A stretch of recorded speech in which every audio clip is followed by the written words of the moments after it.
Welcome back to the PR Playbook podcast. We are here with Anthony Burness, co-CEO, co-founder of Cooler Keg.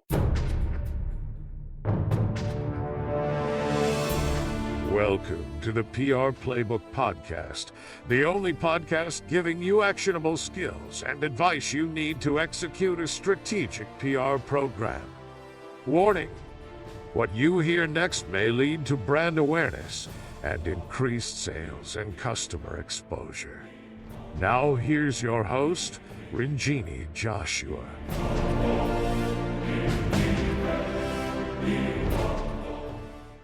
Hi, everybody. Thanks for joining me. I'm Ranjini Joshua, the host of the PR Playbook podcast, also the CEO of the Silver Telegram. This series is called the Startup Series. We're going to be interviewing a series of startups, talking about their PR, marketing, and social media challenges, how they overcame them, or campaigns they ran that were very successful, things we could have done better, and kind of learning firsthand from these different startups and learning a little bit more about different cool startups in the industry. So thank you for joining us, and I hope you guys enjoy. If you know a startup that might be interesting for this series, please shoot me a line, ranjini@thesilverteller.com. Also, last but not least, we are about to launch our newest podcast called Sweet Startups. You could check it out on sweetstartupspodcast.com, and it will be available starting April 1st. Check it out, and thanks for joining. Hi, Anthony. Thanks for joining me today. Absolute pleasure to be here. Great. So, we're going to talk about your journey. Cooler Keg is a cool product. And so let's talk about first, before we get started, I guess we should just preface everybody. What is the Cooler Keg and why is it cool? Our tagline is Cooler Keg is draft anything, anywhere. And so to answer what the product is, it's kind of fun because, a lot of people will see it and they think one thing and it's not 100% right because it looks like a jockey box. It looks like a kegerator. But what's different about our product is that it uses corny kegs, which are meant for typically more like home brewers. So you can fill them yourself. Okay. So instead of just beer, like you don't go to the store and buy a keg and put it in the Cooler Keg and use it.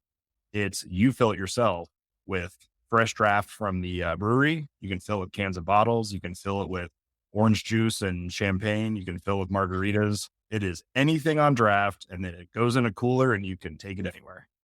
Very cool. So you guys launched a Kickstarter project in 2022, I think, or was it Indiegogo or Kickstarter? Indiegogo. Let's start with that. Yeah. So actually, okay, we're going to ask this question later.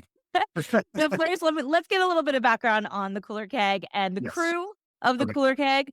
So I saw you have a great team that you have put together. You have a co-CEO.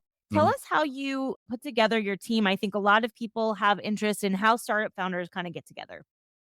Well, I mean, my co-founder, Racine, she's my co-founder in business and life. She's my everything. So, we're life That's partners. how you found her. Partners. Exactly. We've been together for 14 years. And I mean, we invented this product and the first idea came of it while hanging out at her parents' lake house with friends, just having fun on the lake. Her parents retired and live in Michigan. So yeah, that's kind of how the team was, created, is that we were already. So were you guys just like bouncing back ideas? Like, was it just something that I saw the little story on the Cooler Keg website, but I think, like a product like this, you can always talk about something and it never happens, right? So how did this actually come to be? So, I mean, it's kind of funny. It's like, it is one of our stories that we do tell a lot, but it's the story. I can't help it. It's what happened is that, her parents were retired to Michigan and we would go out with friends and stay there for the weekend because they just, they had a boat and it's on the lake and it's just fun. And, we'd get little floaties and we'd go out in the water and, we drank all afternoon and just have a blast. And inevitably we just got better at it. So the next year we had better floats. We then the next year got carabiners and paracord so we could tie ourselves together into a giant lily pad and people would stop floating away in the current. We got an anchor so the whole group would stop moving. We got a float for the cooler so that we'd have to stop going to shore for food and beer runs. We got little floats for food and for the cooler and everything. And it just got to the point where after 8-9 years, we're out there floating and just kind of laughing about how we become experts at relaxing and floating on the lake. Right. What are we going to do next year that's better? Right. And that's where it's just, honest to God, my friend was just like, next year we need a swim up bar. And I'm a project guy. I love tools. I love building stuff. So I was like, I'll build the bar like anything you want it to look like. You want it to be Yeah. modern. You want it to be, you know, look like something like the Vikings. You want it to be an Irish pub. Like, what do you want this bar to look like? He's like, no, no, no, no. He goes, I don't care what the swim up bar looks like. I want to be able to pour draft beer when I float up to that bar. Right. And so I was like, so not even in the boat, I got to get the draft in the water. In the water. And so that's when I went home to the drawing board. I've been a home brewer at the time for 10 years. So now I've been a home brewer for almost 15, but I just knew a little bit about the equipment around beer. Sure, And of so I'm course. just like, wait a minute, if I take this and I do that and I just started Yeah. designing it and making it smaller and smaller and more efficient. Getting excited Yeah, in the process. exactly. And like, wait a minute, this will work. We can make this happen. It's funny, you mentioned a lot of times that, like, you mentioned that most people set out to solve a problem, and we talk to a lot of startups, so that's usually what they say, like, "Oh, we were solving the problem of so and so." Yeah, And you guys were kind of solving a problem. Your own problem is 100%. how do we get bigger and better next year? Yeah, exactly. Well, and then it's the rule of entrepreneurship, is the rule of a startup is like, don't come up with a problem and don't come up with a solution and find a problem it solves. Yeah, Instead, you find a problem and you find an elegant solution. And that's what we did, because we were like, we want better drink options in the middle of the water. right. How do we do that? And so we solved it. So this is awesome for the boat, for floating, for RVs and tailgating, you name it. So how'd you guys get from concept to Kickstarter or to Indiegogo to crowdfunding? So the original prototype was, said that really funny, but prototype was simply a fun thing that I built in my basement for my friends. Okay, Like, I just did it for me and my friends because I wanted it for the lake. right. And it was when I showed it to them, they were like, you just made something. They're like, you need to bring this to the world. And we're like, really? And I was like, yes.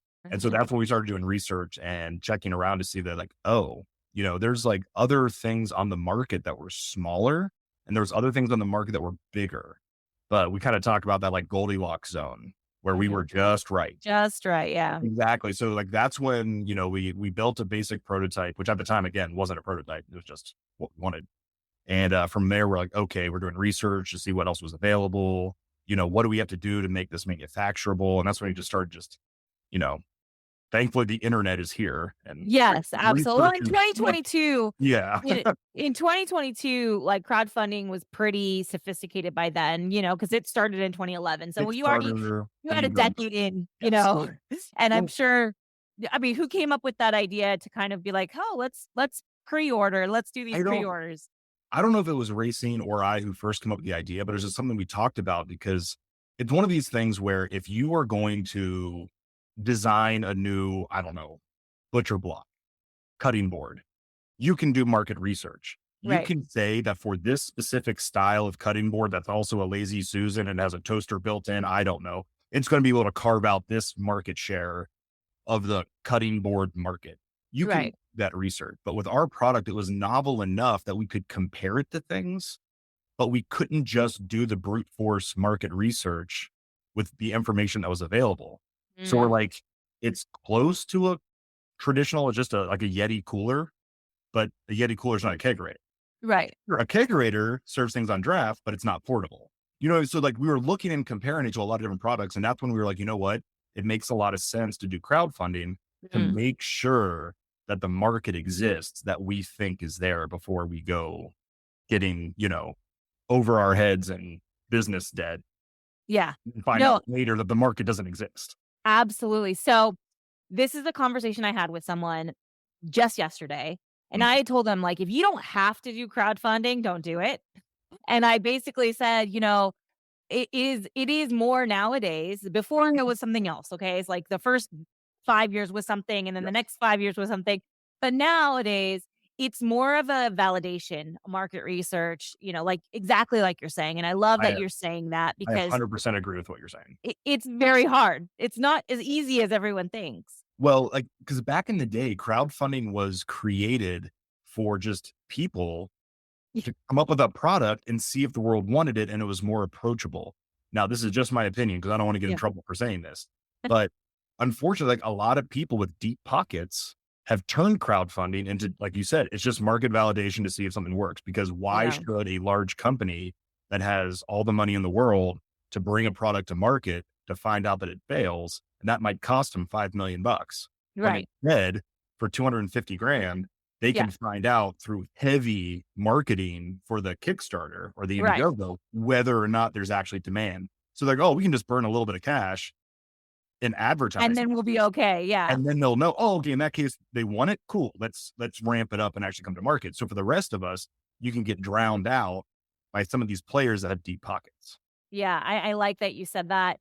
So speaking of deep pockets, what was the most surprising thing that you found out about crowdfunding? I know a lot of people don't realize how expensive it is. Yes. But what about for you? What was the most surprising thing about running that campaign? I think I came in with the same naive glasses that I think probably most everyone has, which is you're going to be successful if it's a great product and you go viral. Yeah. That's just simply not how it works at all. That maybe is what how like they designed it in its infancy. Right. Now it's one of these things where for a successful campaign, you have to do pre-marketing before your campaign ever starts.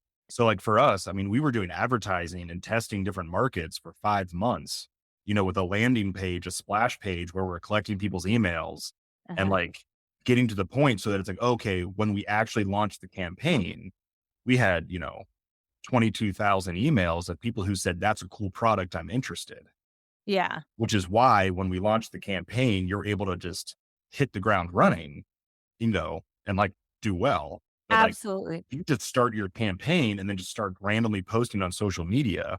Like this is why, it's fascinating. We talked to a couple people and to raise over $100,000 puts you in the top 1% of all crowdfunding that's ever done ever, Yeah. in the history of all crowdfunding. So it shows that we did very, very well. But at the same time, it's like, oh yeah, you can't do that if you just throw up some information and post it on, your social media and hope for the best. Not Yeah. saying you may catch lightning in a bottle, but Possibly. I mean, I think it was easier. So it's like you're basically verbalizing everything that I've experienced. mm, The very first crowdfunding campaign that we actually ran back in 2011 hit $1 million. It was just like a one off, right? And then the next one hit 800,000 and then so on and so forth. We had a lot of great successful campaigns, but this is 2011, okay? And that was without the gel ups of the world and the marketing, advertising and digital marketing. It was without all of that. yep, We used pure media for that stuff. And it was so crazy because the media was like so into crowdfunding. They were like so excited about it. And then these companies that were actually developing these products were engineers. They were like engineers that were behind the scenes in the past, but now wanted to be in front, right? Like wanted to create a new product. So we had some cool different products that we did. And then slowly but surely, like the media got so jaded. And mm, then it was harder and harder to get people to come to your campaign because the media yep, didn't want to cover it. So now you have to acquire these emails that you're talking about. yep, And so that requires an investment when you're in advertising, Google ads, Facebook ads, all those things. yeah, And I think people were like, oh, we'll just do some press and, that'll drive traffic. And now it's almost the opposite. It's like you're hard pressed to get media coverage on your campaign yes, because I was going to ask you a little bit about how did that work? Like, obviously, you're getting visibility through ads, but you're paying for that. Were correct. you guys, how was your presence in the media and how did that work for you? So I would say two things on that topic. One, 2011 is very different than 2024. Yeah. So social media, I don't know when the algorithms really switched over, but Flipped. it's very much pay to play. Yeah. So like, yeah, 10, 20 years ago, if you had a crazy cool idea and you put it out on social media, it could just go like wildfire and the Right. algorithm just allowed for that. But nowadays it's like, no, they're going to shut it down until you start paying them. It's like, yeah, it just is the reality of the situation. And then as far as PR is concerned, we didn't have a whole lot of success because one of the, I'd say like broken record responses we get from Can outlets. I get a cooler keg? Yes. It's like, well, no, we're doing crowdfunding so that we can make them. So you don't have any inventory and people can't sell them. We're not running an article because we How do don't, we know you're going to make it? Right. Yeah. Yeah. They're like, we're not playing that game Did you unless, guys did you guys take a look at the coolest cooler? yes, I which I'm is, I'm guessing, right? yeah, which is Which is I invested my $89 and I never got a cooler. exactly. So that it's kind of funny. That's a blessing and a curse is people knew about coolers and, crowdfunding Yeah. specifically to us because we're a custom cooler. And they're like, we've heard great and horrible things about Yeah. coolers and crowdfunding. Here's my margarita machine. I was so Exactly. excited. Like I mean, some people got a coolest cooler. It did, come to market. It just couldn't fulfill all the orders. well, no, they got it because they paid extra. So, like, Oh, basically, at one point, the backer updates were, "Hey, we're having trouble in production, blah, blah, blah. If you want your cooler, you can pay another $150 to get oh, your cooler." So yeah, those people were, like, in. They were committed. They were like, right. "Yes, I want it. Want it. Yeah. I've already spent $80. I'm gonna get" or whatever they That's spent. wild. Yeah. That's So the wild. people who actually got it were the people who paid More. extra to get it. Yeah. Yeah. Yeah. I mean, and I can speak from my experience trying to put together a product like that. You said they were originally selling it for like $90. Yeah, the it was like what is it called? The early perk? Yeah, yeah, yeah. Yeah, was like $90. That was an aggressive target price. Wow. Well, and that's another great conversation to have. So, tell me a little bit about the pricing and how are you advised to price your product, and what would you recommend to other crowdfunders? Oh Lord, that is a great question, and I do not have a good answer for it. Okay. I have talked to people across the spectrum, and I've heard a lot of different things. From the standpoint, like, okay, so let's say you have a product that costs you $100, just for easy numbers. Yeah, I've heard from some people like, unless you have a 3x markup, like unless you can make it for 100 and sell it for you're not. 300, you know, you're That's wasting your it. time. I've Yeah. heard people say it's 4x. Wow. Okay. And then I've heard other people talk about like profit margins. And like, so when you look at CPG, like consumer packaged goods or physical products for that matter, the profit margins on that can be much, much less. So that Mhm. when you scale and you look at somebody who's selling thousands and thousands and tens of thousands of units, they might only have a profit margin of 10%, Right. which I'm like, whoa, whoa, whoa. Man, I got people telling me you got to have like a 400% profit margin. I got Yeah, telling me you have to that's a have a big range. 10%. So I'm like, I don't know if it's just different schools of thoughts and different ways of like, manipulating the numbers and statistics. But I will say you need to go down the path. And this goes back to actually, we're talking about crowdfunding. Our mistake was not going further down the path of manufacturing early Mm. because the cost to get the ball rolling is not that prohibitive. Oh, okay. The cost comes later. So Right. initially, like for example, so we talked to a number of different companies who can connect you with factories abroad. Mhm. So our product is made in China. We look to have it made, in the US. And the dynamic there was obviously we can make anything in the Yeah. United States. I mean, Tesla's made here, Ford and GM, like we can make cars, like we can make planes, we can make anything. If the factory was big enough to make our product, we were too small. Okay. Because like we can absolutely make your product. How many hundreds of We thousands of need a units, minimum, yeah. right, would you like us to make? And I'm like, no, our first product run's gonna be like 600. And then to work with somebody who said, like, we love startups, we will work with you, no problem. They're like, we don't have equipment large enough to make a product. So Oh, we were stuck again in that Goldilocks zone where this was too small and this was too big, and there was nobody that we could find in the middle that could work with us. So we worked with an outsourcing partner and we talked to a number of them that connect you with factories abroad. And we did a search through all the different zones, trying, Latin America, Eastern Europe, India, China, you name it, like everywhere. And then we interviewed a couple factories in India as well as China before we settled on one that we went with. And I lost my train of thought of how I was. Oh yeah. So that process, the cost is a few $1,000s to do like a factory search, to have these first conversations. sure. You need to work with somebody to give them your designs so that they can then like start like figuring out what's the cost to get the tooling, the molding. And this took months for a few $1,000s. And then the Right. cost comes later when you're like, okay, let's make the tooling, let's make the molding, let's get the samples. You got to pay for your production run. That all came later. So you can do like 6 months of the process, 8 or 9 Right. months of the process up front for a few $1,000s. and be much further ahead of the game Well, because and also with your product, you made the first one. yes, yes, So, exactly. technically, you could just make another one. Yes, very To slowly. just I mean, just to have those early prototypes, right? Yeah, Like the exactly. Oh, yeah, and that's yeah, what I did. yeah. Once we had a 3D model, I was having parts 3D printed through different Okay. services, and I cobbled together the next prototypes that looked and functioned as it should. Mhm. Uh, but yeah, for crowdfunding, you should definitely get the ball rolling on manufacturing ahead of time because we finished our campaign and then I was like, okay, and now let's start manufacturing from day one. That was a Yeah. that was a big mistake on our part. Well, it's a cautionary tale a little bit. Yeah. I think these are you don't know what you don't know until you No, get there. and And yeah, this is all hindsight. yeah, Like, I yeah, didn't know. yeah, I talked to a absolutely. couple people, they're like, "Oh, yeah, it'll take, 3 to 6 months, Yeah. 15 months."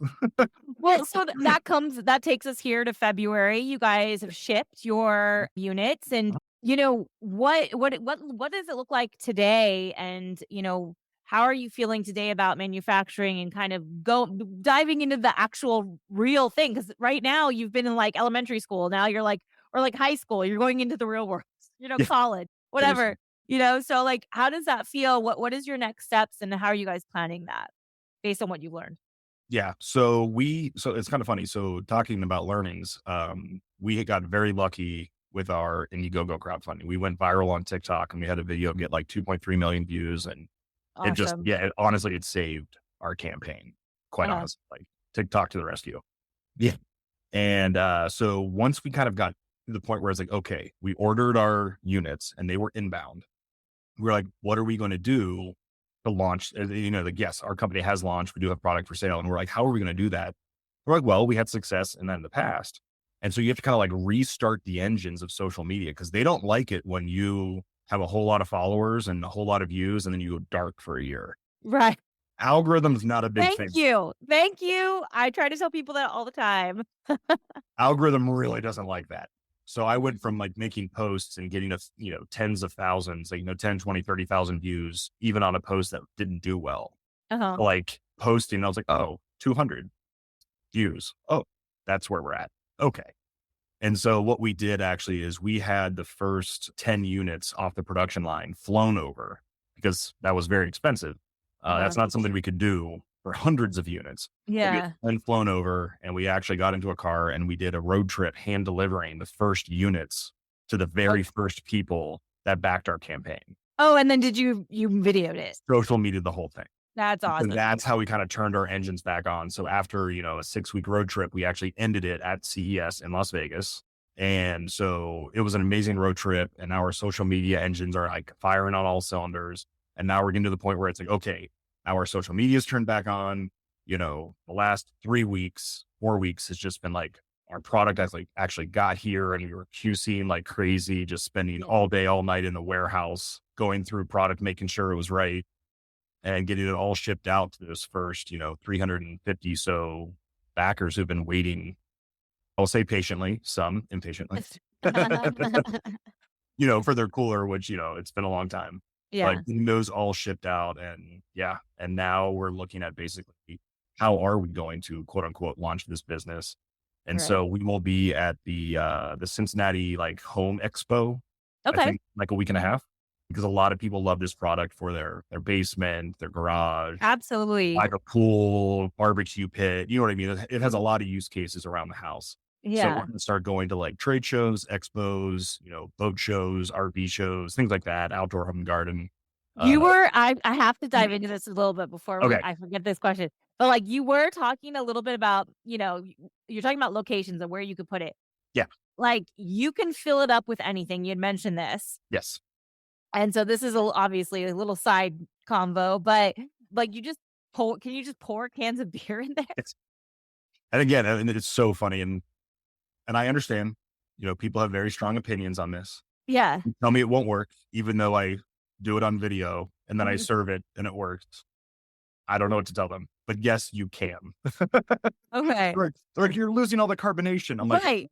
it has a CO2 system. It puts Right. it back in.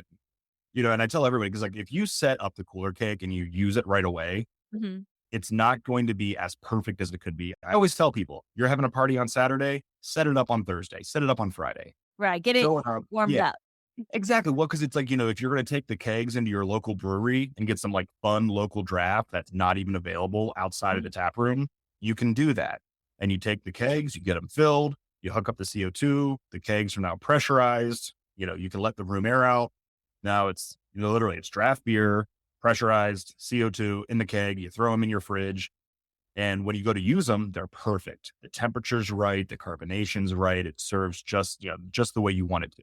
Same Right. goes for cocktails, cans of beer, bottles of beer, whatever. So, How do you you put 'em- keep it cold? so the kegs, we recommend just throw it in your fridge until you're ready to Okay. use it. And then the cooler itself, we have 4 custom ice packs I saw that the are ice like, packs on your yeah, that site. are like Yep. molded to the, shape of the kegs and the cooler itself. And so those will keep it cold. So long as you keep the lid shut. Okay. Obviously, you, your friend, and every neighbor keeps opening the lid to look at what's inside. It's going to get warm and stay warm. But when we keep the lid shut, it'll keep it cold, like under 40 degrees for like 3 days. Oh, wow. That's a long Yeah. time. Yeah. It'll keep it cold and good to go for a while. Oh, wow. That's awesome. Yeah. Sorry. I Yeah. had to do the little side note because I want to know. I wanted, like, it just seems, I guess it just seems crazy that you could just pour things in there and it would work. Yeah. Like it feels like it needs to be professionally done or Right. something. But no, it's just like, no, it's like we filled it with margaritas, we filled it with Cosmos, filled it with rum and Coke, So, okay, when you fill it with a margarita, you don't carbonate it, do you? you can. But do you have to? You don't have to. So if you fill up Okay. margaritas and then you just turn it on and use it, it'll come out still just the way you put it in. Okay. But if you wait 12 hours, it's going to start to have that little like tingle of carbonation. Fuzzy. If you wait a day or two, you're like, it's a sparkling margarita. I didn't know this was possible. This is awesome. This is Actually, I love changing carbonation. everything. I love carbonation, so I'll take carbonated anything. So, No, it's a lot of fun, and it's a new twist on just even what's an option. right. So, yeah. Right. No, that's very cool. Okay. So we're coming back to today Yes. and launching in the market. So what are you guys working on? How are you developing this, process of coming out to market? You've done your first 350 so units. Yep. And now, are you guys looking for retailers? Are you going to be selling online? What is the plan? So our plan is to crawl before we walk. Okay. One of the quick ways to fail as a startup is to get too big too fast, Right. because we need to mature our supply chain and get into a nice cadence of know what we can deliver. The worst thing we could do is get connected with a giant distributor retailer who's like, we need 20,000 units in the next 3 months. And I'm like, I don't know how to do that yet. Yeah. Like, we don't have the capital. You know what I mean? It's just like, whoa. So, we want to go through trade shows, expos, kind of start getting into paid ads, start doing different things, and just start to feel how quickly and how robustly, the public responds, and Mhm. make sure that we are selling at a rate that allows us to like continue to have inventory. Because Scale nicely, like in a manageable way. right, because you Right. don't want to get to a point where it's like, okay, we could go to this, for example, I mentioned this, what is it, the like Cincinnati Home Expo, and we could be sold out in a weekend. I don't know. You Anything don't could know. happen. Yeah. And we don't want to get to a position where all of a sudden something happens and then we're back ordered and people are frustrated because I heard about this and I can't get one, and you're not going And to they have don't come back most of the time. So, yeah. right. And in our situation, it takes like 8 weeks to get another delivery. Mhm. So, you know, Yeah. I can't just Yeah. snap my fingers and get more inventory tomorrow. Right, absolutely. So, I guess that question comes into play as far as media and PR. Now you're in a position where people are going to probably want to listen to you and experiment with the product. What is your plan for reaching out to media? How do you already have a list of media that are interested? Like, Mhm. what is the whole So we did a lot of media reach out, as I mentioned, during the Indiegogo Sure. crowdfunding. So we actually do have a list of a lot of media that were interested in the product, but not interested when we were doing Indiegogo because we Right. didn't have product on hand. So again, this is just now where we're like, we need to crawl Mhm. and like reach out to a few, see how people react, go to this, see how it reacts, because we need to Right. get it over our head. So we're taking a very cautious approach, and just, Ease our, we're not going to slam the gas and try to get to 100 miles an hour as fast as possible. Right. Like, let's go But what 5 is miles an hour for a mile or two. It what might is take the a while. retail price for the cooler keg? The retail price is $9.49. Right Okay. now, we're doing a launch sale for $7.99. So Okay. yeah, that's where we're currently at. Okay, cool. Yeah, that's not too bad for what what you're getting for sure. And then the price of coolers anyway is like crazy now. Everybody wants like something that, oh my gosh, we were having this whole thing about the Stanley Cup. And Yes. it's like the demand for these Yeah. kinds of things is so weird. Well, then I don't know if you've been seeing, but like all over my feed with the Stanleys, you got people like taking drills to them and then doing lead tests. Like, I haven't seen that. I don't know if it's a knockoff Stanley or the real thing, but like I've seen like a lot of things on my social where people are like, it's got lead in the metal. Oh, Just like there's like a drama going on right now. I don't know the truth or the false to it, but I'm like, it's not like BPA free. right. I'm just like, whoa, whoa, whoa. No, no, no lead Stanleys. No, thank you. Well, yeah, I mean, this is definitely like a booming area of I don't know, consumer products, I think.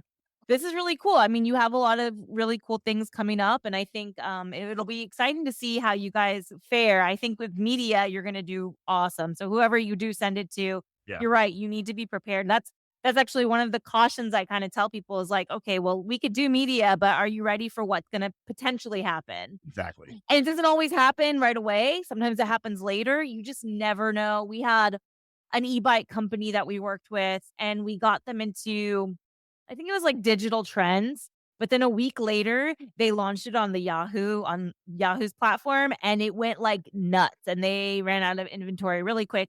A problem they wanted to have, but Right. but still, it's like you don't know what's going to happen Oh, right after that. Yeah, I mean, if we go viral tomorrow and I wake up and we're sold out and backed ordered, I mean, that'll be a good problem to yeah.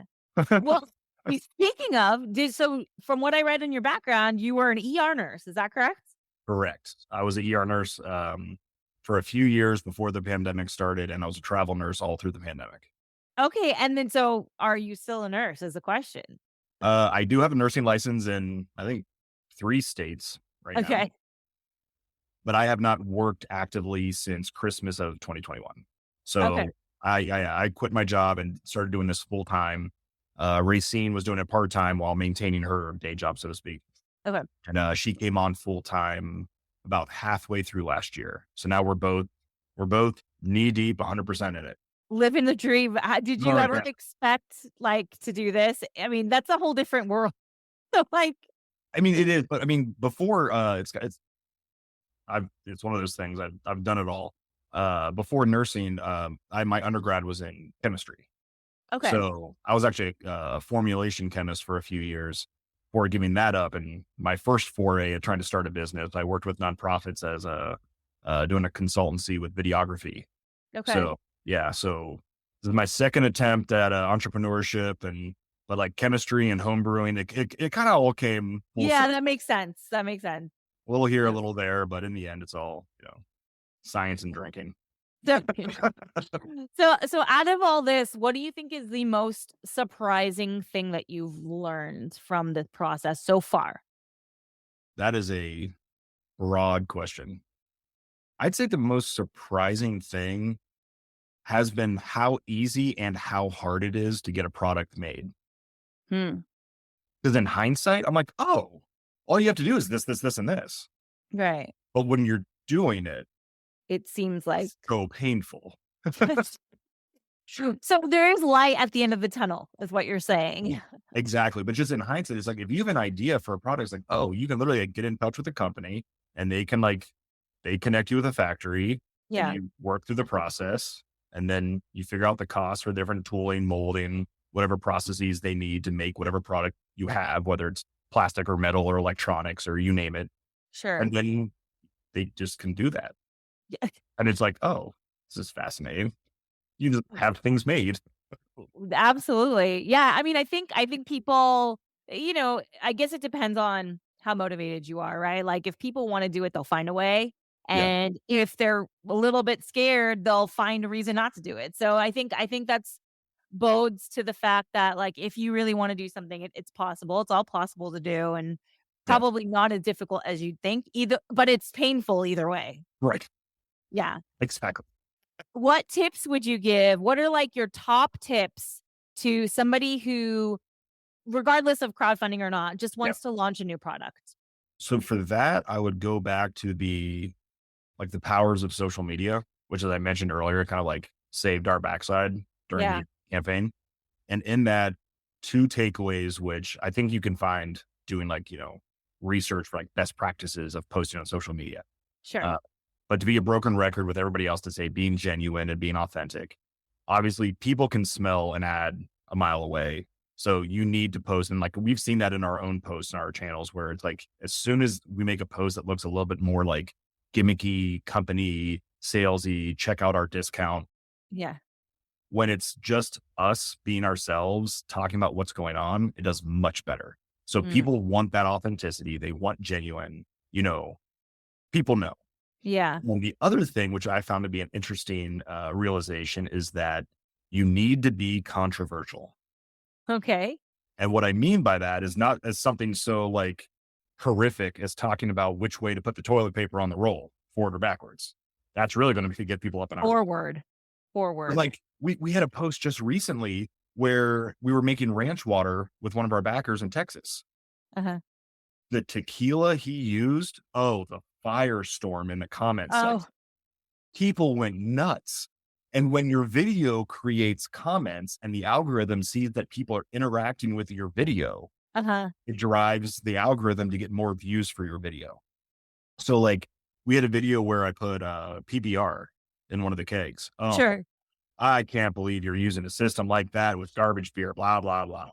And I'm like, it won a People love PBR when I'm you're like, it calling. won a blue ribbon. Leave it alone. Yeah. But again, like by having a post where you do something or you talk about something, and it doesn't have to be in like an inflammatory controversy. It doesn't have to be something Sure. really like, I'm not trying to get into politics on my Cooler Cake channel, but just something as simple as like, oh, I like this beer. You're going to find Right. somebody who doesn't, and they're going to tell you. Right. Well, and And that's about being authentic, right? Just having like a again, a human presence, which now is being very challenged by all the presence of AI. So that's going to be yes, interesting to see what the dynamics will look like, how things will change because people right. are going to be using AI to generate content and, Mhm. we'll know the difference. But yeah, but going back to it, that would be my recommendation to somebody is Okay. try and incorporate something that has a playfully has two sides to Yeah. what you're talking about, and it'll drive the comment section, and that drives the algorithm, and that's how you can get a lot more views on your posts. I feel like they did that really well with like, remember when they launched the most interesting man in the world? Yes. They did a really great way of like generating a fake message, but like with a funny humor and Mhm. kind of like being authentic to the brand, Yeah. without pushing it too far where people were like, but he was ridiculous. Right. So that was the point. And I It's think, him and who's the guy for the insurance company that he's chaos or something. oh, yeah. He's like the tree limb that falls in your car. He's like the And he's thing. always like beat He's up. always Yeah. yeah. Being Well, playful. I feel like, yeah, I feel like people can learn from like that most interesting man in the world. The state, Yeah. I don't know if it's Is the State State Farm? Farm, maybe. And then there's Flow, obviously from Progressive. Like those Mhm. really, like I think there is a element of humor that people are drawn to. Right. So if you can not take your brand so seriously, sometimes, Yeah. keep it authentic. I think that's a great lesson to learn. Yeah. Well, thank you so much. This is great. Obviously, we'll have all the links to everything. We'll probably pull in I wanna find that TikTok. I'm gonna pull it into this video, and we'll have the links to your website. When do you think the next round of cooler kegs will be available for the Oh, public? they are available now. They're available now. Awesome. We And the have website inventory. is. Thecoolerkeg.com. All right, guys, you heard it here first. Well, maybe not first, but all right, thanks for sharing your story. I think we can pull away a lot of great crowdfunding and startup tips from here, and we look forward to seeing what happens next. Thank you so much for having me.